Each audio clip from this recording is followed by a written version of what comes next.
Hello friends and welcome to another East German military stuff video.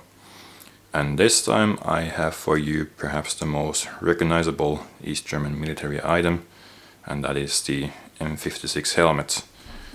And this particular one I have equipped with Strichtarn camouflage cover and a camouflage net.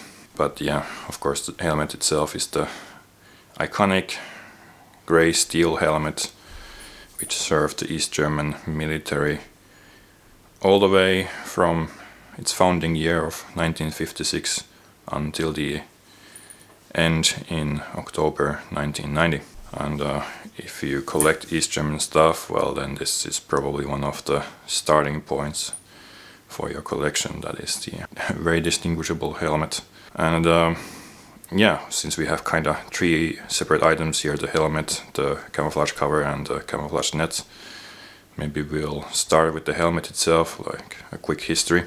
After the Second World War, the East German border guards and police were initially equipped with Soviet SSH-40 or Czechoslovakian VZ-53 steel helmets, but they soon realized that wearing basically Soviet helmets was not very popular in Germany, since they were very much associated with the Russians. And in 1954 the East German People's Police, Volkspolizei, and the border guards received a new East German made helmet, and that was the M54 helmet, which had some resemblance to this later M56 helmet. It had much more steeper form, like the sides of the helmet were much steeper and it was kind of a more bucket shaped, but that was deemed unsuitable for one reason or another. And so already in 1956, the same year that the East German National People's Army or NVA was formed, they also adopted this new helmet, which is commonly referred to as the M56.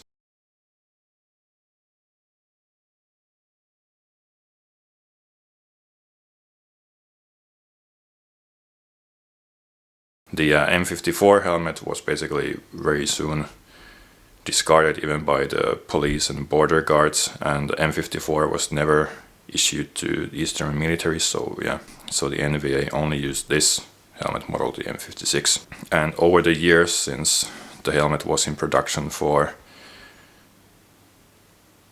34 years, there were some changes to the helmet, but basic shape of the steel shell remained pretty much the same, and the biggest changes were the liner of the helmet. So in this helmet we have the later model of liner, but in the beginning the helmet liner was like the non-adjustable type, which had like rubber pads in four corners, and yeah, you would have like a size stamp on the letter for which head size that would be for. And in 1967 the East Germans developed this new adjustable helmet liner, and so it would fit more users and you wouldn't have to make individual helmet liner sizes.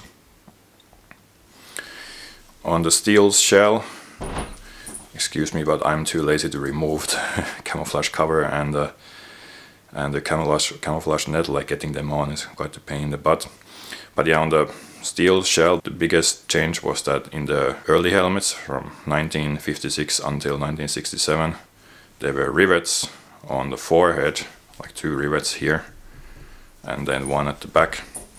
So you would have three rivets which would hold the liner of the helmet to the shell.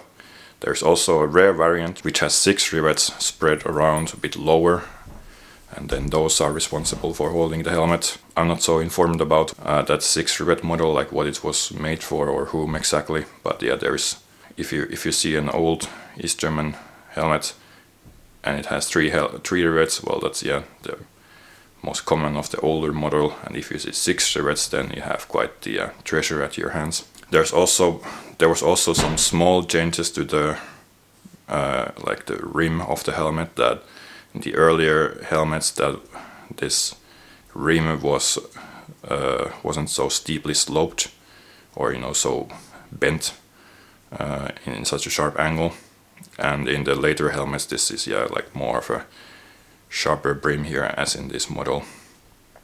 maybe because then this camouflage net is easy to attach with these hooks. But yeah, you really have to look at like some close-up pictures to notice that overall the steel shell didn't change all that much in 34 years, except for the rivets. And when it comes to stamps, there are stamps on both the steel shell and the liner. So maybe we can look at the steel shell itself first. So the stamp is located here on the left temple of the helmet, and it is unfortunately very common that the stamp is very poorly done, such as in this example. And as you can see there, hopefully somewhat, at the top we have like a Roman numeral, which looks like just the 2. I think it's actually 3 in this case because of how it is centered. And basically what that is the size of the shell. So the steel shell was made in 3 different sizes, 1, 2 and 3. 1 being the smallest and 3 being the biggest. So this would be the biggest shell size, presuming that that is indeed 3, because how the Roman numeral is centered there, like with the 2. And talking about the 2 here, so that's the month of production, so this would be February. And then at the bottom you have the year stamp, so it's a bit faint again, but it is 87 in this case. And sometimes also on the shell, at the top here of the shell, in about here, you can find an E stamped, which means Entmagnetisierung or entmagnetisiert, like demagnetized. If you know more about metallurgy, maybe you can tell me what that really means. But yeah, that's what, if you have an E here, that's what it means if it's stamped there. And then on the liner we have an even fainter stamp, which I struggle to. So after quite a struggle, maybe you can see there's a very faint NVA stamp here. So this was made for the Nationale Volksarmee, so National People's Army. And below it we have the Roman numeral, which looks a bit like 2, I think. So that's the quarter of the year, so this would be made in the spring quarter. And then there's a dash and a letter code for the year. So if this helmet liner was made during the same year as the shell, then that would be the letter L for 1987.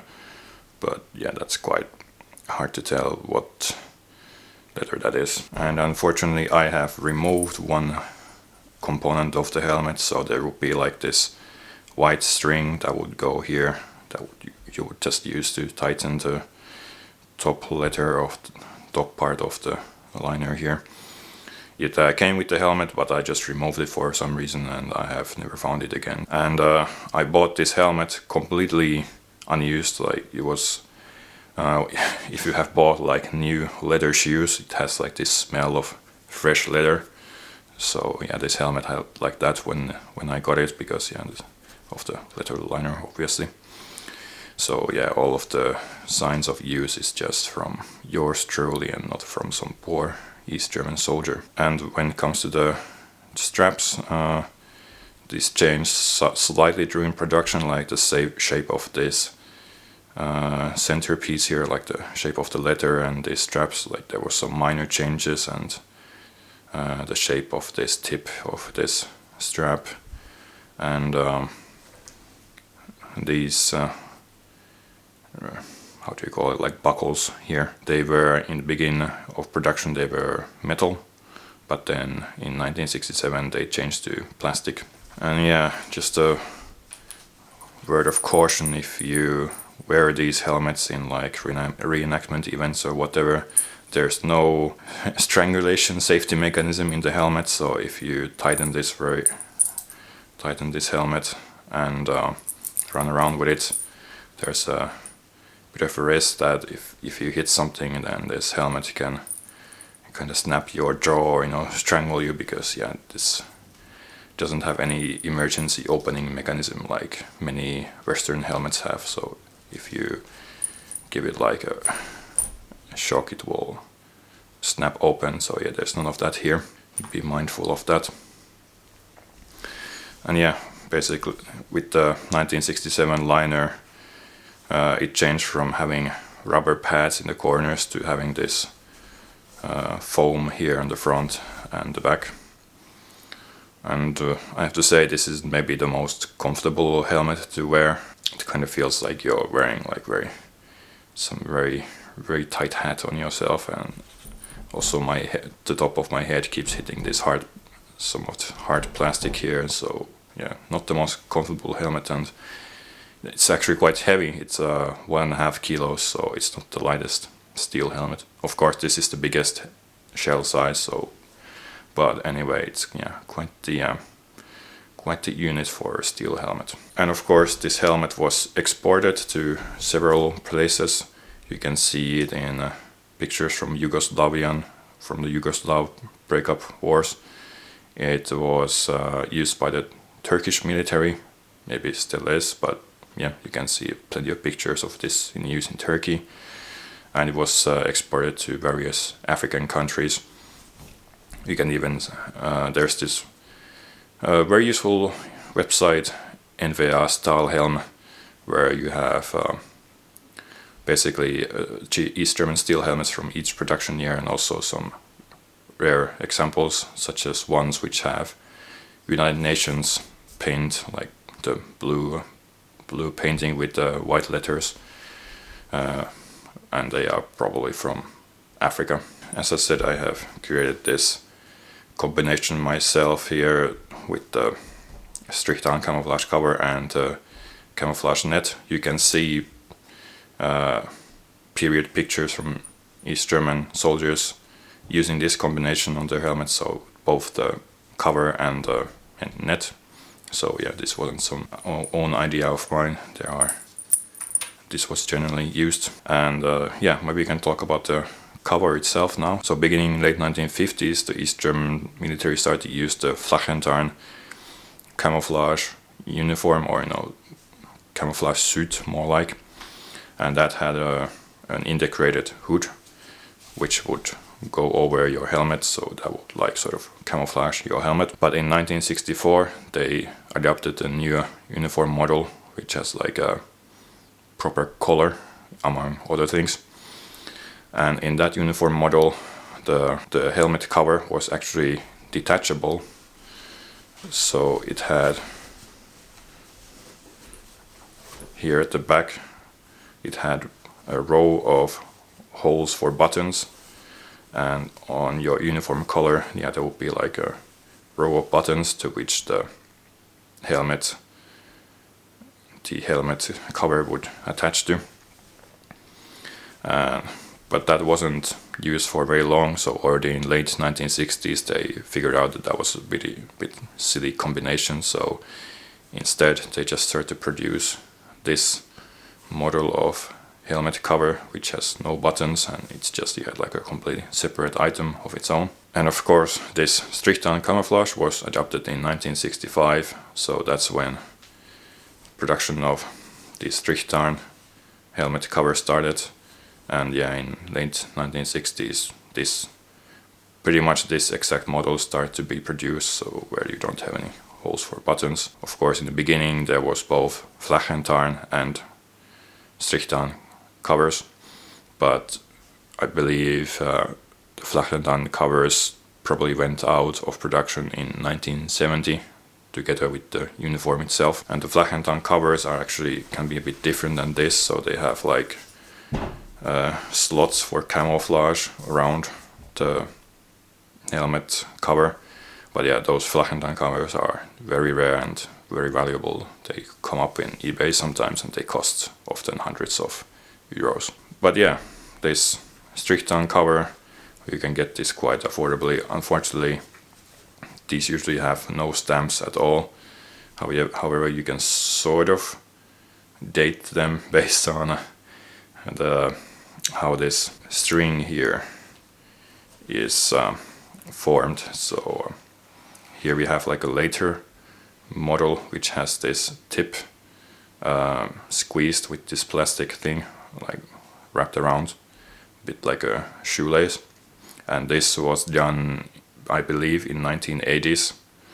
So if you have a string which is just tied to a knot and the end is just like freely hanging out, then that is like the 1970s model, or perhaps early 1980s, I'm not sure, but yeah, that's sort of how you can date these. And yeah, talking about features of the cover itself, so yeah, we have sort of this hood element here, so it kind of camouflages your neck or gives it protection from the sun or mosquitoes or whatever, or makes you look like a sniper. You can sort of tuck it here in the back of the helmet. And in the front we have, oh, and I forgot almost, one way you can also date this is these buttons. So as with the Strichtarn uniforms, these were eventually with brown buttons, and then yeah, in the 1980s they changed to gray buttons as seen here. So I finally opened it, and yeah, we have like a mosquito net or camouflage net here, so you can cover your face with this. Pretty cool. Almost reminds me of women's like a funeral headdress where you cover your face with this type of net. And then the last element here in the combination, so we have this net here for camouflage stuff such as branches or whatever, and this is the later model of camouflage net, which has these hooks which attach it to the helmet. The earlier model was just like it went over the edge of the helmet, and you would just tighten it with straps to stick to the helmet, but maybe that wasn't secure enough, and yeah, they switched to this method of using these steel hooks. It's just sewn together here at the back and forms a circle at the top. So yeah, that's pretty much all I have to say on the helmet. There's like so much more to go over, like details and such, but as I said, there is a useful website, NVA Style Helmet, where you can browse each year of production of this helmet, so you can look for all the details there. It's in German, but Google Translate can handle it pretty easily to English. And my personal story with this helmet, yeah, it was as with many of my other East German items, I bought it way back in maybe 2006 or 2007 from Finnish military web store Varustelleko. And back then I think this cost like maybe 20 euros. Like this was one of the cheapest helmets, military helmets you could buy. But since then, in the past 18 years, these have basically been sold out from all the military surplus stores, especially in new worthy conditions. Like this was like, I think Varustelleko has had just like a big pile of these in completely unused condition, and yeah, it just sold out the big pile for a very cheap price back then. But yeah, now all of those have been bought in general, and basically the only way to get these reliably is from eBay or other auction sites or from individual collectors. And yeah, getting these in new worthy condition is a bit more trickier now. And these tend to cost, if you found a nice one, it can cost even like 50 euros. And if it's the earlier model with the rivets, then it can be much more. With the earlier helmets, it's common that it has the rivets from the shell, but then it has this new model of liner, which is kind of a double-edged sword, that it might then be able to actually wear it because it's not gross and basically broken or worn out.